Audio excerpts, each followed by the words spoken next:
करोड़ों रुपए लूटे, लोगों को जो है नाजायज उठाया, उनके खिलाफ क्या क्या मुकदमात दर्ज किए और ये कैसे पुलिस के शिकंजे में फंसा। इस पे पहले एक मुकदमा होता है 4723/2023 थाना इचरा में, जिसमें ये डिसमिस हो जाता है। उसके बाद ये अपनी जाती फोर्स बना लेता है। आज इस पे मुकदमा दर्ज हुआ है, मुकदमा नंबर 585/26 थाना शालीमार में। लेकिन उसमें थोड़ी सी ना वही काली भेड़ों को जो फेवर मिलती है ना, वो दे गए हैं। जुर्म इसने किया था अगवा, वो 365 थी। फिर इसने 12 लाख 12.5 लाख तवान लिया। अगवा बरए तवान की FIR बनती थी ना, तो इस पे FIR हुई है 382 की, 342, 170, 171, यानी कि डिपार्टमेंट इसको फेवर देगा। यानी कि पेटी भाई ने पेटी भाई का साथ दे दिया।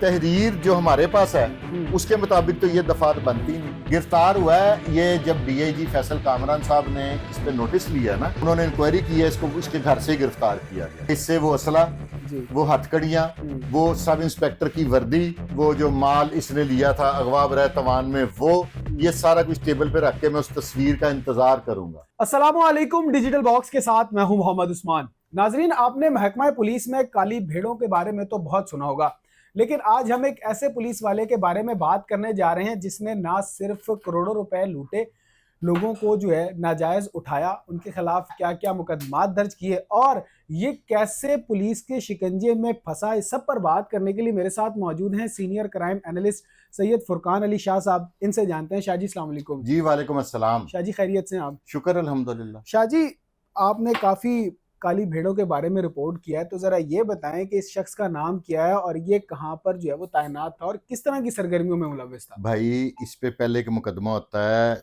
4723/2023 थाना इचरा में, जिसमें ये डिसमिस हो जाता है।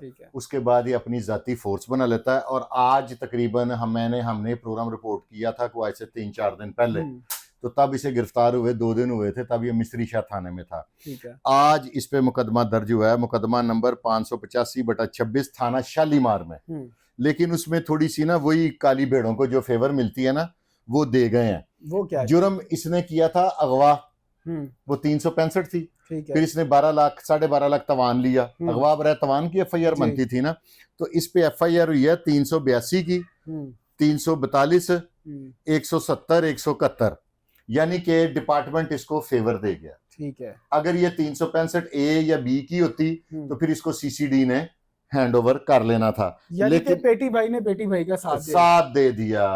और जो इरफान मसीह है उसके बकौल, क्योंकि उसकी रिकॉर्डिंग मेरे काफी दोस्तों के पास हैं जिन्होंने इस पे बड़ी वर्किंग की है, तो हम लोगों ने अगर इसकी निशानदेही ना करते तो फिर इसको किसने सजा देनी थी। हम इतने चैनल्स ने इसके खिलाफ प्रोग्राम किया, इसको प्रोमिनेंट किया, इस केस को अफसरान तक बात पहुंचाई, फैसल कामरान साहब के कानों तक गई, लेकिन निचला अमला फिर फेवर मुझे लगता है देगा, क्योंकि जो तहरीर है ना जी, तहरीर जो हमारे पास है उसके मुताबिक तो ये दफात बनती नहीं है।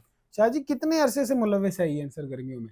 यार ये 2023 की FIR में आपको बता रहा हूँ, थाने इचरे की 4723/23। ठीक है। इस जिस पे आखिर ये डिसमिस फ्रॉम सर्विस हुआ है, तो अपनी इख्तियारात से तजावज करने भी हुआ होगा ना। जी बिल्कुल। ठीक है, या हुस्ने कारकर्दगी पे तो मुझे नहीं लगता कि डिसमिस करती है पुलिस। जी। इस तरह की कुछ ने हरकत की है तो इसको डिसमिस कर दिया ना। शाह जी, इसे गिरफ्तार कैसे किया गया?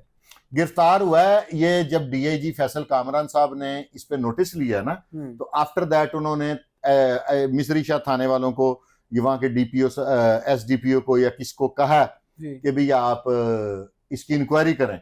उन्होंने इंक्वायरी की है, इसको इसके घर से गिरफ्तार किया गया। तो शाह जी, अभी ये किस जगह पाबंद सलासल?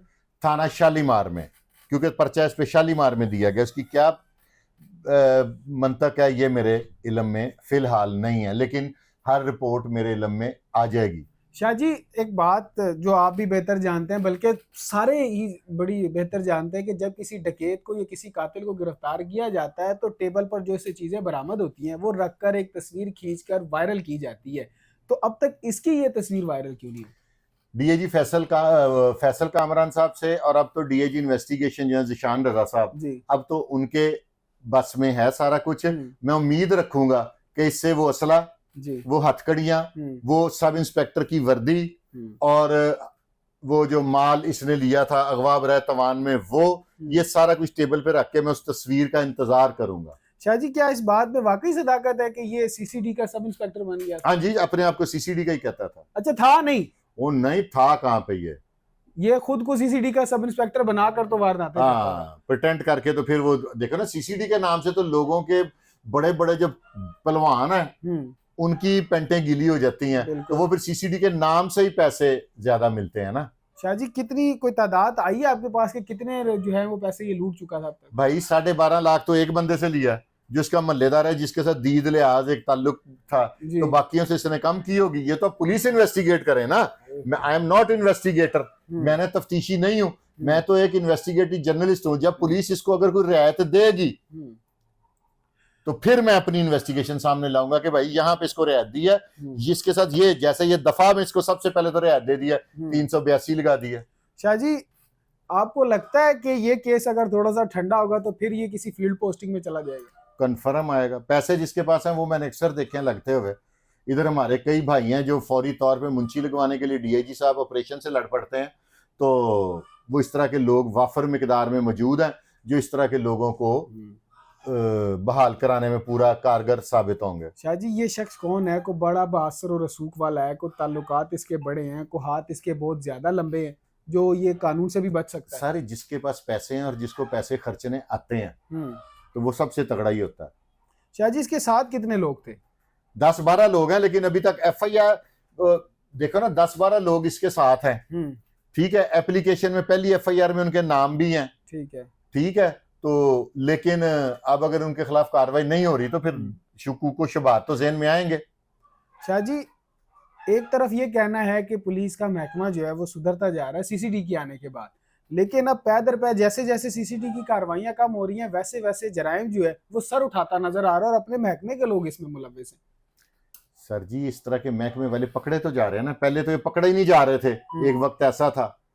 तो ये चीज तो खुश आइन है ना कि ये लोग अरेस्ट तो हो रहे हैं ना। लेकिन शाह जी, इस तरह महकमे की बदनामी नहीं हो रही?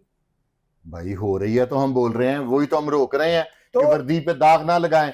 ये इस महकमे के शोहदा ने बड़े बड़ी कुर्बानियां दी हुई हैं। बिल्कुल दी हैं, लेकिन शाह जी फिर जो अवाम कानून का दरवाजा खटखटाती है जाकर कि हमें इंसाफ दिया जाए, अगर उन तक जब ये बात पहुंचेगी, जब लोग ये सुनेंगे देखेंगे कि जब पुलिस के महकमे के अंदर ये इस तरह की कार्रवाइयां हो रही हैं, तो फिर वो कहाँ जाएंगे इंसाफ मांगने?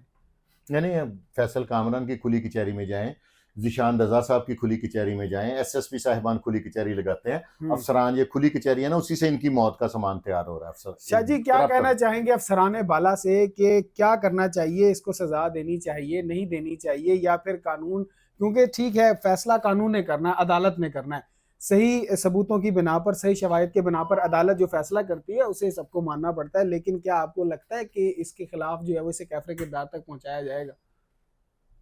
एफआईआर से तो नहीं मुझे लगता, सच बोलने का मैं आदी हूँ, आपको पता। तो अगर एफआईआर के मुताबिक मैं देखूं तो फिर तो कुछ नहीं। हाँ, इस पे 365 जो इसने जुर्म इससे सरजद हुआ, अगर उसी की एफआईआर होती तो फिर मुझे लगना था कि कुछ होगा, लेकिन फिलहाल मुझे नहीं लग रहा। क्या पैगाम देंगे अफसरान बाला को, क्या रिक्वेस्ट करेंगे? सर, इस तरह की जो काली भेड़े हैं ना, इनको एक तो दोबारा महकमे में ना आने दें। अगर इनके पास तगड़ी सिफारिशें हैं, आज इनका महकमे में बहाल होना मजबूरी है, तो इनको फील्ड पोस्टिंग ना। ठीक हो गया शाह जी, बेहद शुक्रिया आपके वक्त का। जी नाजरीन, तो आपने सुना कि ये काली भेड़ जो है वो क्या क्या कारनामे जो है वो सरअंजाम देती रही है। अब शाह जी ने रिक्वेस्ट तो की है अफसरान बाला से, उम्मीद है कि अफसरान बाला जो है वो इसको सुने और खुदारा इस तरह की काली भेड़ों को जो है वो इस महकमे से दूर रखें, ताकि महकमे का मोराल जो है वो नीचे ना आए और जो लोग कानून का दरवाज़ा खटखटाते हैं इंसाफ के लिए वो उसी दरवाजे पर वापस आए, ना कि वो ये देखकर ये सोचे कि यहाँ से इंसाफ मिलना भी मुश्किल है। नाजरीन, इस बारे में आपकी क्या राय है हमें कमेंट सेक्शन में ज़रूर आगाह करें। अपना बेहद ख्याल रखें, अपने मेज़बान को इजाज़त दीजिए। अल्लाह करीम आपका हामी और नासिर।